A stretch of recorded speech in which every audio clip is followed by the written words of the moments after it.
کیوں زیاں کار بنوں سود فراموش رہوں، فکر فردا نہ کروں محو غم دوش رہوں، نالے بلبل کے سنوں اور ہمتن گوش رہوں، ہم نوا میں بھی کوئی گل ہوں کہ خاموش رہوں، جرت آموز میری تاب سخن ہے مجھ کو، شکوہ اللہ سے خاکم بدہن ہے مجھ کو۔ علامہ اقبال کی مشہور زمانہ نظم شکوہ کا یہ پہلا بند ہے۔ علامہ صاحب ہمارے قومی شاعر ہیں جنہوں نے شاعری کے ذریعے امت مسلمہ میں شعور بیدار کرنے کی کوشش کی، لیکن افسوس کہ ہماری اکثریت ان کی شاعری کو سمجھنا تو درکنار، الفاظ کے تلفظ ادا کرنے کے بھی قابل نہیں ہے۔ اپنی اس ادنا سی کاوش کے ذریعے ہم نے علامہ صاحب اور ان کی شاعری کو متعارف کروانے، مشکل الفاظ کے معانی اور اشعار کی تشریح کر کے علامہ صاحب کا مطلوب بتانے کی کوشش کی ہے۔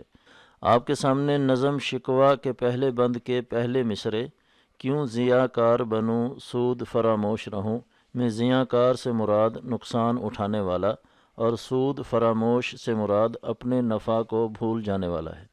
پھر فکر فردا سے مراد آنے والے کل کی فکر، اور محو غم دوش سے مراد ماضی کے غم میں مبتلا رہنا ہے۔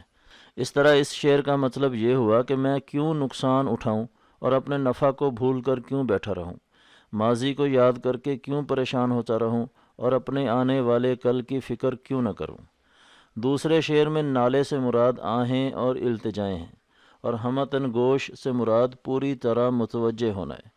اس طرح اس شعر کا مطلب یہ ہوا کہ جس طرح پھول کے پاس آ کر بلبل اپنی شکایتیں اور آہیں بیان کرتا ہے، اور پھول بلبل کی التجاؤں کو توجہ کے ساتھ سنتا ضرور ہے لیکن کچھ کر نہیں سکتا یا ان آہوں کو آگے نہیں پہنچا سکتا، تو علامہ صاحب نے کہا کہ میں پھول کی طرح نہیں ہوں کہ شکایتیں سن کر خاموش ہو جاؤں۔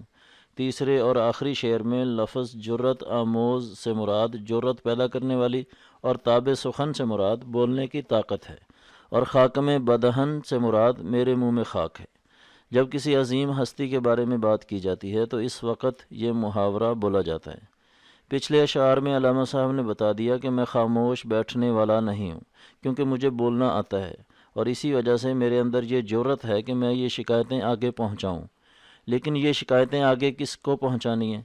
تو اس کا جواب یہ ہے کہ یہ شکایتیں میں نے اللہ عز و جل سے کرنی ہیں۔